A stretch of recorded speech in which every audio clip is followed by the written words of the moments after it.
Mayor of east town episode 5। Episode 4 खत्म होते होते काफ़ी नए डेवलपमेंट्स हुए, पर अधूरी जानकारियों के साथ।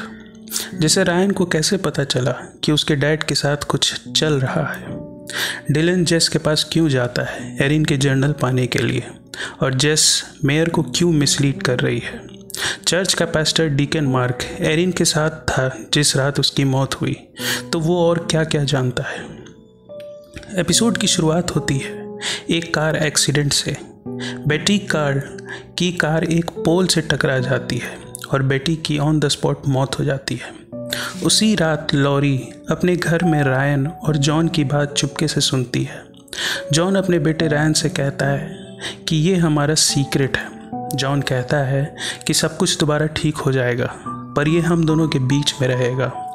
मेयर के घर में फ्रैंक आता है और शियोबान से बात करता है। दोनों की बातों से पता चलता है कि फ्रैंक और उसकी मंगेतर फे के बीच सब कुछ ठीक नहीं चल रहा। दोनों बाप बेटी एक दूसरे से बहुत कुछ शेयर करते हैं। शियोबान बताती है कि वो किसी से मिली है। शियोबान की ज़िंदगी में एक नई गर्लफ्रेंड आई है जो शियोबान से एज में बड़ी है। वो इस ईस्ट टाउन शहर की भी नहीं है जहाँ हर कोई एक दूसरे को जानता पहचानता है। शियोबान की नई गर्लफ्रेंड शियोबान को इंस्पायर करती है कि वो ईस्ट टाउन शहर छोड़कर किसी दूसरे शहर किसी उम्दा यूनिवर्सिटी में पढ़ने जाए। मेयर शियोबान के कमरे में है और शियोबान के लैपटॉप में केविन की वीडियो देख रही है। केविन का वीडियो मेयर को अंदर तक हिला देता है और पूरे एपिसोड इसकी झलक मिलती है। मेयर थेरेपिस्ट के पास जाना कंटिन्यू रखती है और दोनों की बातों से हमें मेयर के अंदर क्या चल रहा है जानने को मिलता है। मेयर बताती है कि कैसे केविन धीरे धीरे बदल गया। मेयर अपने बारे में बताती है कि उसे बीच बीच में डिप्रेशन के एपिसोड्स आते हैं। मेयर अपने पापा के बारे में बताती है कि वो खुद को गोली मार लिए थे। ये एक बड़ी जानकारी थी। हमें पता चलता है कि मेंटल इलनेस मेयर के ख़ानदान में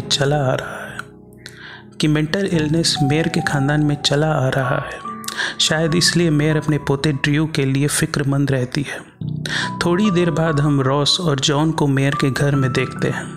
सब कुछ पहली नज़र में नॉर्मल लगता है। बातों के बीच में मेयर जॉन से पूछती है कि क्या कभी एरिन के पापा केनी ने एरिन को मारा था। यहाँ से चीज़ें इंटरेस्टिंग होना शुरू हो जाती है। लॉरी भी अजीब निगाहों से अपने बेटे रायन को देखती है, मानो अंडर द सरफेस बहुत कुछ पक रहा हो। मेयर के सवाल पे जॉन कहता है कि केनी ने कभी एरिन पे हाथ नहीं उठाया, पर लॉरी भी जवाब देती है कि सबको पता है कि एरिन और केनी के बीच में चीज़ें ठीक नहीं चल रही थी। बातें और इंटरेस्टिंग होना शुरू होती हैं जब जॉन कहता है कि केनी एरिन का ध्यान नहीं रखता था, इसीलिए जॉन और रॉस एरिन का ख्याल रखने लगे थे। पर तभी लॉरी एक बॉम्ब फोड़ती है और कहती है कि एरिन कुछ दिन रॉस के साथ रही थी। मेयर रॉस से इस बारे में पूछती है तो रॉस बड़े कैजुअली तरीके से बताता है कि ये बहुत पहले की बात है, उसे डिटेल्स याद नहीं है। लॉरी फिर एक बॉम्ब फोड़ती है और कहती है कि एरिन रॉस के साथ महीने भर रही थी। रॉस नर्वस हो जाता है और बहाना करके वहाँ से निकल जाता है। मेयर को देख के लगता है कि उसे रॉस पे शक हो रहा है। अगले दिन रायन स्कूल में एक लड़के को बुरी तरह मारता है जो उसकी बहन को बुली कर रहा था। लॉरी स्कूल आती है और रायन से पूछती है कि क्या बात है, पूरी बात बताओ। रायन बताता है कि उसके डैड जॉन का अफेयर चल रहा है फिर से उसी लड़की के साथ। थोड़ी देर बाद लॉरी अपने कमरे में रोती हुई नजर आती है और जॉन अपना सामान पैक करता हुआ। उधर मिसी और केटी अपने किडनैपर के अड्डे पर बंद है। मिसी ड्रग नहीं ले पाने के कारण बीमार हो चुकी है और केटी उसका ध्यान रख रही है। तभी किडनैपर आता है और केटी को बांधकर उसका रेप करता है। पास्टर डीकन मार्क को पिज़्ज़ा शॉप में कुछ लड़के पीट देते हैं और वो लहूलुहान चर्च आता है। फादर डैन मार्क को कंसोल करते हैं। जब डीकन मार्क एक बड़ा राज का बात बताता है। डीकन मार्क बताता है कि एरिन की मौत की रात वो मार्क के साथ थी और डीकन मार्क ही एरिन को ड्राइव करके ब्रैंडी वाइन पार्क ले गया था। ये वही पार्क था जहां मेयर को एरिन की अंगुली और बंदूक की गोली मिली थी। जब फादर डैन ने पूछा कि तुमने पुलिस को सब बात क्यों नहीं बताई, तो डीकन ने कहा कि वो डर गया था क्योंकि उसके पास्ट में भी उस पर लड़कियों को लेकर इल्ज़ाम लगे थे। इसलिए डीकन ने एरिन की बाइसिकल को नदी में फेंक दिया था। इस एपिसोड का जो सबसे बड़ा ट्विस्ट है वो है डिलन और ब्रियाना के रिश्तों में करवाहट आ गई है। डिलन ब्रियाना को कहता है कि उसके पेरेंट्स डीजे को अडॉप्ट करने के बारे में सोच रहे हैं। ब्रियाना डिलन को सपोर्ट देने की कोशिश करती दिखती है, पर डिलन अब रूड हो चुका है। तभी ब्रियाना एक बॉम्ब फोड़ती है। वो डिलन को कहती है कि उसे पता है कि जिस रात एरिन की हत्या हुई उस रात डिलन अपने कमरे में अपने घर में नहीं था। डिलन गुस्से में ब्रियाना को दफ़ा हो जाने को कहता है। थोड़ी देर बाद जेस नज़र आती है डिलन और उसके दोस्त के साथ। जेस बताती है कि उसने मेयर को गलत जगह मिसलीड किया था ताकि मेयर को एरिन का जर्नल ना मिल सके। उल्टे मेयर को जर्नल तो ना मिला पर एरिन का नेकलेस मिल गया। जेस, डिलन और उसका दोस्त एरिन के घर घुसते हैं और जर्नल ढूंढते हैं। जेस को एरिन का जर्नल मिलता है। जेस उस जर्नल के पन्नों को पढ़ती है और कुछ उदास हो जाती है। एरिन के जर्नल के पन्नों के बीच एक फोटोग्राफ था जिसे जेस अपने जेब में रख लेती है। डिलन और जेस एरिन का जर्नल जला देते हैं। इन बच्चों के साथ कुछ तो चल रहा है जिसका खुलासा धीरे धीरे होगा।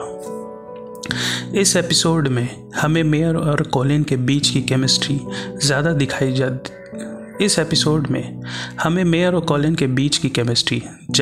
जाती है। कॉलिन के दिल में मेयर के लिए जगह बन गई थी। कॉलिन मेयर को डेट पे ले जाता है, पर मेयर के लिए ये डेट केवल केस के बारे में जानकारी लेने भर की थी। कॉलिन इस बात से नाराज़ हो जाता है। मेयर भी नाराज़ होकर घर चली जाती है। मेयर और कॉलिन एक लड़की से मिलते हैं जो कुछ समय पहले किडनैपर से बच निकलने में कामयाब हुई थी।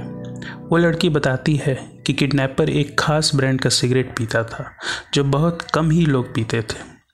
ये एक अहम सुराग था। कहानी आगे बढ़ती है और मेयर कॉलिन को अपनी ज़िंदगी की तकलीफ़ें बयान करती है और कहती है कि वो वैसी नहीं बन सकती जैसा कॉलिन को उम्मीद है। कॉलिन भी अपने दिल की बात कहता है। कॉलिन बताता है कि जिस बच्ची को किडनैपर से छुड़ा लाने के केस के लिए कॉलिन फेमस था, असल में वो केस किसी प्राइवेट डिटेक्टिव ने सॉल्व किया था। कॉलिन ने उसका क्रेडिट ले लिया था। मेयर भी कन्फेस करती है कि कैसे उसने कैरी के कार में ड्रग्स रखे थे। अचानक भावना में बहकर कॉलिन मेयर को किस करता है और कहता है कि मेयर समझ नहीं पाएगी कि कॉलिन के दिल में क्या है। कॉलिन और मेयर एक रोमांटिक कपल के जैसे दिखने लगते हैं। थोड़ी देर में मेयर और कॉलिन एक सस्पेक्ट मिस्टर पॉट के घर जाते हैं। मिस्टर पॉट ही वो किडनैपर था जिसने अपने बेसमेंट में लड़कियों को बंद रखा हुआ था। किडनैपर के रूम में कॉलिन को सिगरेट का पैकेट नज़र आता है। ये वही खास सिगरेट था जिसके बारे में उस लड़की ने बताया था।